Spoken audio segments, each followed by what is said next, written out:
Okay, we are on air and live. So, Bucky, do your thing. Hi, I'm Bucky Beeman, commercial real estate agent, Rochester, Minnesota. I'm here as one of the hosts of the show with us, and I love real estate market. I love the internet, and once in a while. Who are you, Dallas? I'm Dallas, but you're breaking up like crazy. Yep. uh, I wonder if you can lower your bandwidth over there. But anyway, I'll do my introduction while you play with that, and Awesome. then we'll do Dustin's. But yeah, I'm Dallas McLaughlin, digital marketing specialist at the James Agency in Scottsdale, Arizona. So my day-to-day life looks like a lot of pay-per-click, search engine optimization, some social media marketing, email marketing. A little bit of everything. So I'm here talking to Bucky and Dustin about how those things kind of merge with commercial real estate and residential real estate. So that's me. Let's hear about you, our special guest today, Dustin. Go. Yeah, thanks for having me. My name is Dustin Brohm. I am a residential real estate agent in Salt Lake City. I'm the founder of SearchSaltLake.com. It's my own brand, my own real estate team here in Salt Lake, and I do a ton of online marketing, blogging, social media. Very active in the digital world, and have been having a lot of success over the last year and a half or so in real estate with that. And I've learned a lot of stuff along the way, and so I'm excited to kind of talk to you guys and see what you have going on in your industries, even though we're all kind of working on marketing, which is, it's all the same, but it's different applications in your world. So I'm interested to hear what you have to say. Cool. So I guess while Bucky's working that out, we'll go. Let me ask you some questions. I'll start it off. So we were just talking right before we actually went on the air here, and you were talking about how I think it's widely known that real estate agents, especially residential real estate agents, they feel like when I look at them from the outside looking in, like they're way behind when it comes to any kind of digital marketing. To me, it seems like it's just print. It's just put my face on a business card, put my face on billboards, put my face all over. Yep. But then looking at your website, it looks like you're ahead. You've got Pinterest, Snapchat, Instagram. You actually have like gated content hidden behind email opt-ins. So you've got some cool stuff going on. So tell me a little bit about kind of how you discovered. I don't know if you had to discover it or where you came up with the idea of how you were going to market yourself in a digital sense. So I've been in real estate for about 5 years, and for the first three and a half years, I was trying anything and everything, because I hear that this agent over here is having success with sending letters, so then I try that, and then I go over here and this agent was having success cold calling, so I try that, and not, I had a little teeny bit of success. I wouldn't even call it success. I got some deals that way, but just enough to prevent me from starving to death. Yeah. So, and it didn't seem like those avenues of marketing aligned with my strengths at all. And so I don't even remember how it happened. Somehow I was online searching for how to market your real estate business, and I came across blogging. I came across content marketing, and I dove into that. I really started to, and here's the key, I started to look at what other successful real estate bloggers were doing. The top guys, the Bill Gassett, Kyle Hiscock, Ryan Fitzgerald, there's a bunch of other great people in that world, and I was like, okay, what are they doing? And I studied them so that I could do exactly what they're doing and apply it to my own business. Once I really laser focused on that and started writing my own articles, creating content that people actually want to see, not just plastering my listings all over social media and, hey, come to my open house. Once I started changing the approach to have people, by giving value to people up front, whether that's humor, education, both, whatever, having them come to me, it completely changed the game. So I found that aligns with my strengths. I'm not someone who likes to chase down business and make cold calls and say, hey, let me tell you why I'm the greatest realtor in Salt Lake and why everyone else sucks. That's not my personality. I'd rather write a blog article like, we talked about earlier, 15 reasons to move to Salt Lake. people read it, they learn something, and then they come to me because in their eyes, I'm the expert, and so they already want to work with me. It's attraction marketing, and I found that that's my strength. Yeah. So, Bucky, how you doing over there?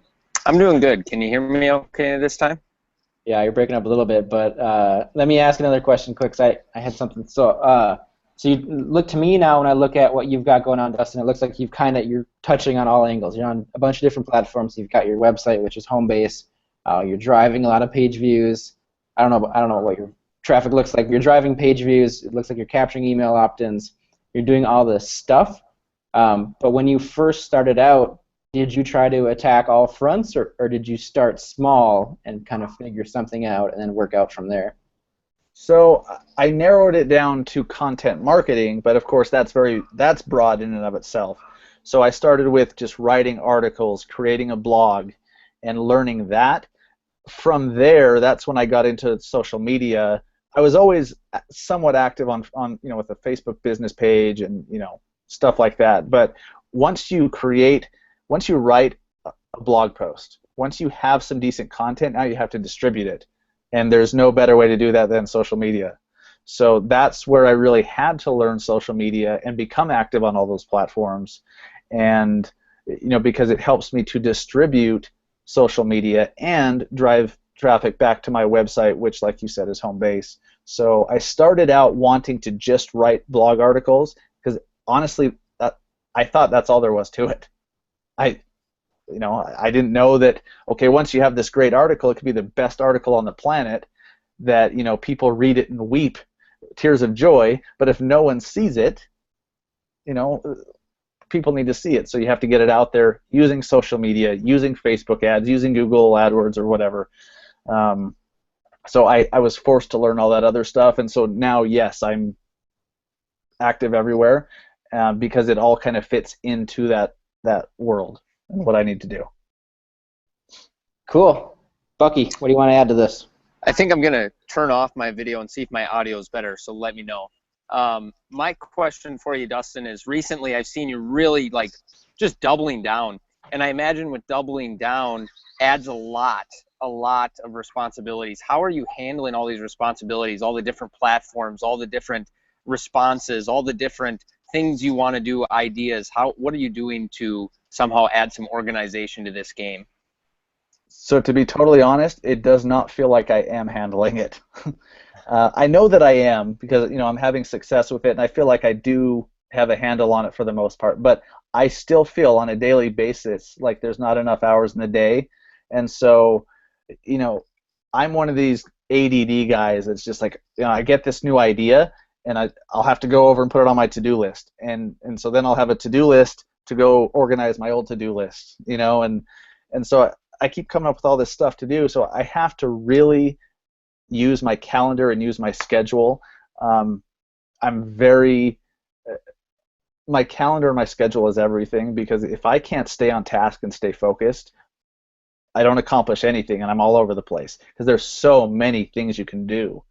So to be active everywhere that I am, I really have to dedicate time for Instagram, for Snapchat, for writing an article, for after I write the article, distributing it, creating Facebook ads, whatever it is, I have to schedule time to do that, and I just have to be very proactive and conscious about staying on top of my time and sticking with my schedule. But honestly, sometimes it's just chaos. Stuff comes up. I'll get a phone call and someone's like, hey, I want you to sell my house. So boom, obviously that goes to the top of the priorities list. So I have to kind of put everything else on the back burner, and I just take it a day at a time, do the best I can, and just try to prioritize what I do. So where are you seeing success with actual sales, actual customers, actual communication? I see it on the agents, like you're communicating with a lot of agents, but are you seeing success in your business, and how? Yeah, so I'm getting a ton of success with networking with agents on Snapchat. Outside of Snapchat, I don't have much of a network of other realtors. I guess on Facebook I do, but Facebook and my website are really where I go direct to consumer, and I get a ton of phone calls off my moving to Salt Lake City article that I wrote. That thing's on, it's like one of the top 2 results on page 1 of Google. It has been for a couple months. It's like 6,000 words. So, I mean, it's a killer article, and luckily I live in a city where a ton of people are moving right now. So I get 3 or 4 calls a week or emails a week just from that article, people that find me on Google and read that and reach out to me saying, hey, I'm moving to Salt Lake, I need your help. I do a lot of other, lead capture pages on my site, like for download the Salt Lake County foreclosure list, and I market that to current home owners, not people who are home buyers, but homeowners, thinking, if they're going to go out and buy a foreclosure, it's going to be an investment property, or they're going to sell the house they have now and buy that one. So maybe there's 2 transactions. So my website is really home base for sure, but then also just being active on Facebook and making sure that my network, people that I went to high school with, people in my neighborhood, friends and all that, making sure they know what I do, making sure they know that I am a real estate agent, that I run a company called Search Salt Lake, and that I make sure they see my videos, so that I'll get a call every now and then saying, hey, I need to buy a house, and I know you're in real estate, and it's someone I haven't talked to in 15 years. So Facebook is huge. My website's huge. I've been having a ton of success with that and the blogging and social media. So since I'm like the analytics, data, reporting kind of guy, and maybe you're not doing anything, there's kind of 2 schools of thoughts to this. Is sometimes you don't need to measure it. You can just trust it. You can feel it. You can tell what's going on. You can tell what's working. Right. And then there's certain things you want to measure. You want to know how many leads you got from this blog post, or how many phone calls this blog post generated, or this email, or whatever. Are you doing anything to measure those results? And if you are you seeing kind of one platform or one format of content is outperforming anything else? So, I mean, I use Google Analytics and Facebook Pixels and everything to try to track stuff. But honestly, I'm being swamped with business right now, and so I don't do any formal tracking. I know that I need to be better about that. I know I need to be more on top of what's working. I'm just kind of going off of what I'm visually seeing and what I'm feeling. Like I get the phone calls and I get the emails from people who read my articles on my website. So, I know that that's working. How many visitors equates to 1 lead, I have no idea. But when I run specific Facebook ads, that's much easier to track. I could see if I spend $50 and reach 1,000 people, maybe I'll get 16 leads. Of those 16, I'll get 4 appointments.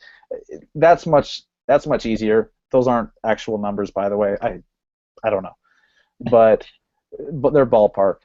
Those are easier to track. I just haven't been that good about tracking it over the last 4 or 5 months. I've gotten so swamped with business, which is a good problem, but I also I know that I need to be better about that. Yeah, and like I said, there's the 2 schools of thought, and usually people in my position that are all heavy digital marketing, pay-per-click SEO, they're big on I need to see the results. Yep. And I'm kind of the other direction of there's certain things I don't need to see the results. Like I just said, like I can feel it. I know that this is the right thing to do. Yeah. I know that this is going to pay off somewhere down the line, and I'm never going to know that it did, but I can tell that it's going to. And you just have to follow that instinct, and that's hard to, like when we bring on new employees or talent or whatever, and we need to train them, it's hard to tell them, don't always trust the data. If you have a feeling and you have experience with this feeling, just go with it and figure it out. Sometimes you're wrong, but Right. you gotta try it. Right. And because you could go I would absolutely agree. crazy digging into the numbers. You could spend all day going over your analytics, and it may not help you get any more business. Yeah, go ahead, So, Bucky. Dustin, talk a little bit about where you're taking it to the next level. And one example of that is a trip now I booked to Salt Lake because of you, and I think that is an example of you taking it to the next level. What type of things are you doing?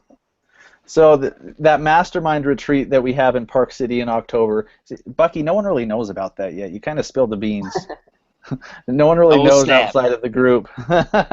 But no, I'd like that to become a big thing and an annual thing, where we get together and really have like a deep mastermind, and everyone's sharing their best, what's working for them in marketing and all that. But that's one thing that I just kind of randomly came up with. I was like, it'd be cool as hell for all of us to hang out in Park City. It's awesome in the fall, and it'd be cool to just get to know you guys and sit down and learn from each other, because we all do different things. We're all in different parts of the country. We all have different markets that we market to, like first-time home buyers, luxury homes, commercial, and so we all have different perspectives.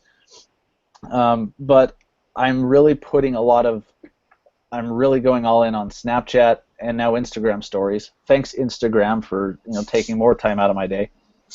But it's actually a good thing. I think Bucky went on that rant a few episodes ago. He was protesting it, and then about an episode later, he actually was like, "Okay, I bought into it." Yeah, I mean, it just I do the same content on both platforms usually, but I have different audiences on both. So Snapchat I'm really doubling down on, and then Facebook ads I'm trying to put like $500 to $1,000 a month into Facebook ads, which scares the hell out of me because that's a lot of money, but they work and they're cheap, compared to running a TV ad or a radio ad or Google AdWords or something. So that's what I'm focusing on, and then of course my blogging. That doesn't cost anything; it just takes my time. Are you delegating anything? And if not, what's the first thing you're going to be delegating? Gosh, I don't delegate anything, and I need to delegate damn near everything. The first thing that I'm going to delegate is probably just getting a transaction coordinator to handle, getting earnest money over to the title company and making sure this document's signed by the buyer and stuff like that.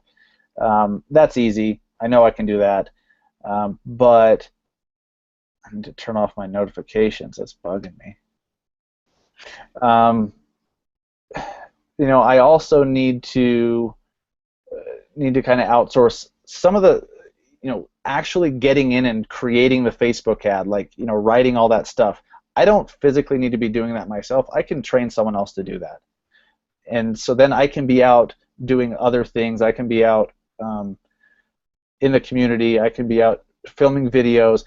That's something I need to outsource. I've been doing all my videos myself. I film it myself. I do the whole setup. It's super amateur with my iPhone and everything.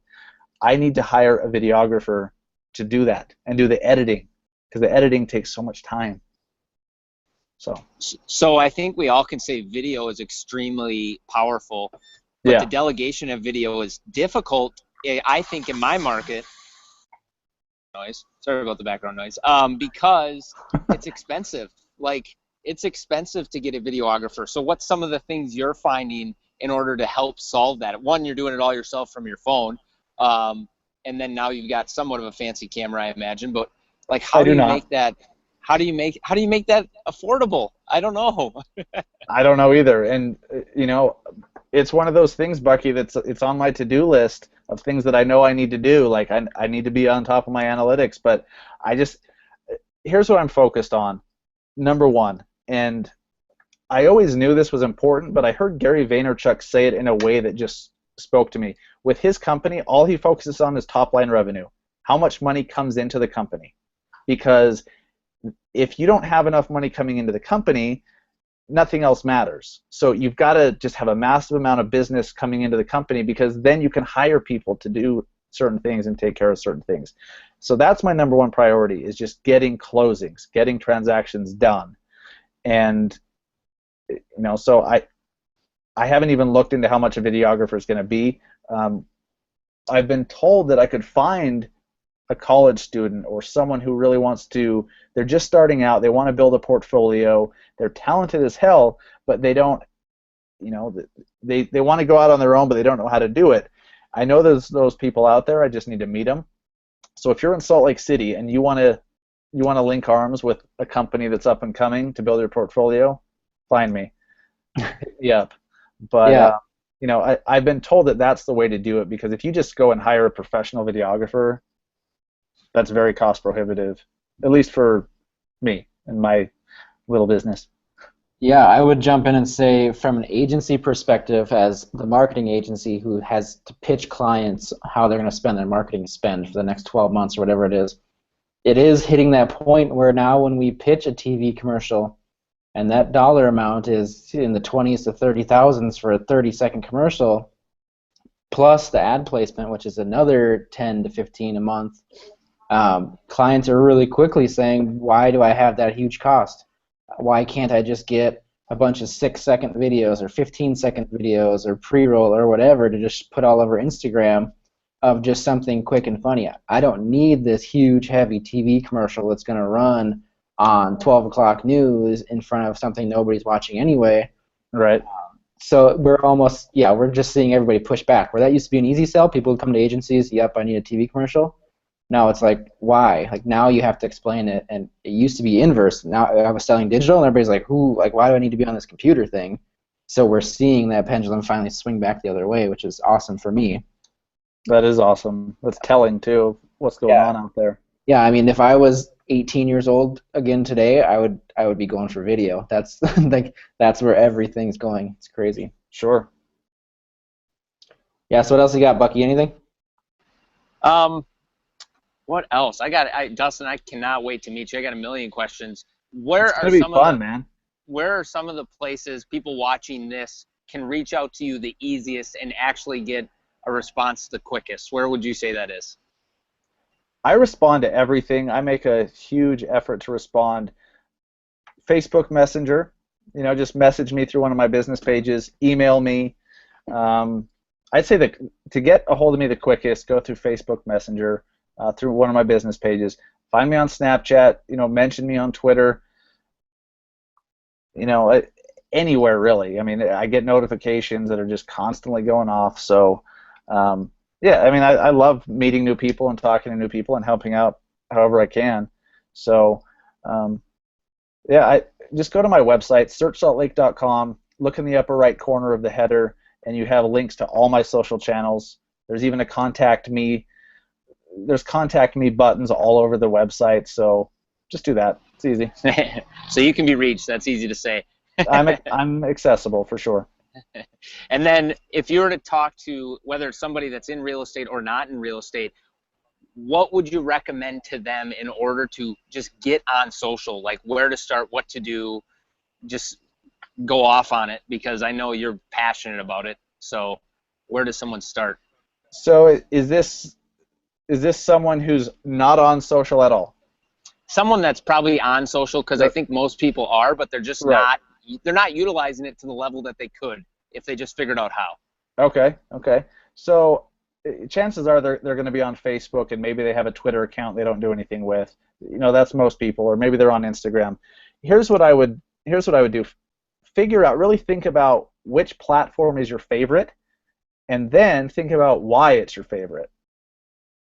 We all have our favorite platforms, and if it's your favorite, you're going to be more excited to be active on it, and you're probably going to understand the native language of that platform better because that's your platform, and it speaks to you for a reason. Like I love Snapchat, I love Facebook. I'm not so stoked on Instagram. I don't know why. It's just I just don't know why. I just don't like Instagram, and I freaking hate Twitter. But that's another podcast. That's another story altogether. I would say, figure out what you want to do, and then also, let's say it's Facebook, and you like Facebook, you think you get it. You really need to start watching what other successful people in your industry are doing on that platform, and then just do what they do. It's simple. It's not easy, but it's simple. Just follow what other successful people are doing, and you will have similar results. It's pretty simple stuff, but the key is to just put in the work and do that. So if let's say you're a hairstylist and Facebook's your favorite platform, just start Googling and Facebook searching as many hairstylists and cosmetologists, I think that's what they're called. Just Google as many as you can, Facebook search as many as you can, and just see what people are doing right. Just say, hey, you know what? I love how they're doing this. I love how they're doing that. And then notice notice why you like that. To just try to get psychological with it a little bit, not crazy, but just say, okay, why do I like that? So the other day I noticed that I can't believe I just barely did this. And here's a tip for someone that they can do right now to have a better presence on Facebook. I noticed that there was a local mortgage lender here in Salt Lake that had a verified Facebook business page. Like, pretty basic stuff. Dallas, you're probably like, oh my God, he just barely did this. But I didn't have any verified Facebook business pages because I don't see them that often. But I saw this one had a verified page, so I just Googled how to get a verified page. It took me 15 seconds in the settings of my page. So I go in there, Facebook calls you, they give you a code, you enter the code on the site. Boom, you have a verified page. So now it shows up better, and you probably know more about it, Dallas, than I do, but that's something you can do right now. If you don't have a verified page, do it. But I noticed someone else doing it, and I thought, yes, that's awesome, and so then I did it as well. So it just takes, you just got to put in the work and really pay attention. That's what I would suggest. I could go off another 20 minutes, but I won't. And I love how you shared that, because the community that I want to see grow is the commercial real estate agents in online. I'm seeing residential. That's who I have to communicate with, because that's the people out there. There is no commercial players hardly online. And like, if you watch this and you're in commercial real estate, that Dustin just said it. Like, that's how you can start, and you can meet other people, and it can help grow your business. Right. Yeah, it's funny. So a common marketing exercise that like I make people do when I think we're going down the wrong rabbit hole is there's the old saying of tabula rasa. Like, everybody knows the phrase, but what it means is blank slate. So what the exercise is like, imagine you were in a coma for the last 100 years, and you woke up and you knew nothing about marketing or sales or advertising, and somebody hands you something and says, go sell this. What are you going to do? And in most cases, the answer that person comes up with is not, well, let me place a bunch of print ads, or let me find some billboards, or maybe do a radio ad. It usually starts with the person. Well, where are the people at? Who do I need to sell this to? What do they look like? Where do they hang out? What kind of activities do they engage in? What are they already doing that I can then go put this product or this service where it's just right in their natural environment for them to find? So it's a good exercise to just say, like, look, guys, none of this is working out. Tabula rasa. Start over. Think of the person. How do we get in front of that person? And usually it's not these mass awareness things. It's things like social media, where you can target so narrow right down to that exact person and sell at low cost. It works really well. It's a good way to look at it. All right, to stay to the format, keep this podcast, hangout, all the things above, because Dallas is awesome at distribution tight. Let's keep it rolling, wrap it up. I guess one question I would like to wrap up on is, what are you seeing out there that's an update that is changing? Like last week we talked about Insta Story. What are you seeing changing, because it is ever changing? My change that I saw is Facebook now you can do these type of hangouts live. I haven't done it yet, but I see now they're getting in the YouTube game on the Facebook side of things. Right. Yeah, that's cool. I think you can have two different people on Facebook Live now, right? I think it's just two. Dallas, do you know? No, I haven't. I've seen it, but I haven't tested it yet, so I don't know if it's still two or if it's like a whole party thing like we got going on here, or what it is. I'll have to check it out. That's powerful. Here's something else that I've seen, and it's not really. It's just something I've noticed. It's also on Facebook. I've seen that Facebook is now. You're not ever going to need to leave Facebook soon. So I saw a T-shirt company, and they have a shop where you can just click Shop Now on their page. It takes you to a Facebook shopping platform, and you can pay, and you can order and pay and place an order completely within the Facebook platform. And so Facebook is now going into commerce like that, and I'm sure that that's just the tip of the iceberg. It looked like a very, very, very well thought out, intuitive, simple checkout process too. So I'm sure people are going to use it as soon as it hits the masses. My understanding is it's not available to all to all vendors yet. But that's big. I mean, if Facebook's going to be getting into that, so you can just order stuff right there on Facebook, that's big. Yeah, so I'll piggyback on that, and then I'll get into my one thing that I saw. But it seems like if you think back to when AOL was the thing, when you got those CDs in the mail and you got your free time on the internet, AOL was like its own portal. You log into AOL, and like the news was here, sports scores were here, you could chat over here, and email over here. You never left AOL. You could click on the little www globe thing, and then you could like go out on your own and search stuff, and then that was like scary for people, so they stayed in AOL. It's almost like the cycle is completing here now with Facebook. They want you to go to Facebook, and everything's there. You might still venture out to places to go find something else that it doesn't have. But so that's interesting. We'll have to keep an eye on that. I'm sure Facebook would love if you just lived in Facebook. That's what they want. Right. Well, they're making it easy. Yeah. So I guess my one thing that I would pay attention to is both. It's kind of a combination of the personal assistant, the digital personal assistant, and the chatbot. So what we're seeing right now is everybody's making this big play, and also a lot of it's pushed by Facebook again, to kind of automate their services through Facebook's Messenger or other services that do this. So for example, if you need to buy a plane ticket from Delta, you can message them on Facebook and say, hey Delta, I need to fly to Los Angeles. And it's not a person, but someone's going to message you back in Messenger that says, okay, we have flights, or first they want to know, what day do you want to fly? You tell them, okay, we have flights at this time. Okay, do you want to charge your Visa? Yep. Okay, we just booked your ticket. Here's the confirmation, all through the chatbot in Facebook Messenger.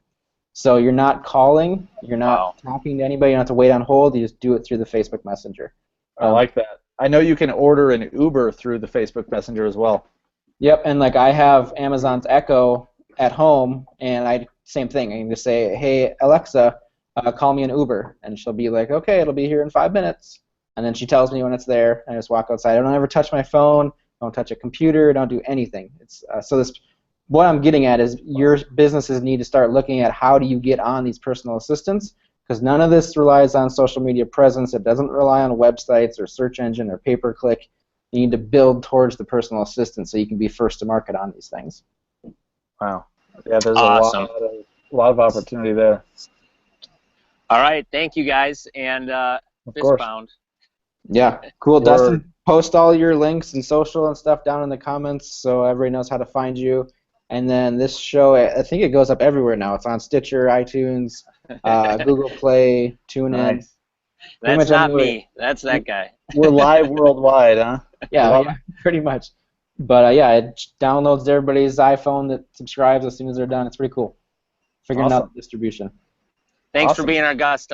Thanks for being our guest, Dustin. And if you have any suggestions, or if anybody has suggestions or wants to be a guest, please reach out to us, Dallas and Bucky. You can find us on social. We'll put it in the comments. Thank you guys for having me. Yeah, good talk. This was fun. All right, thanks, guys. Yep.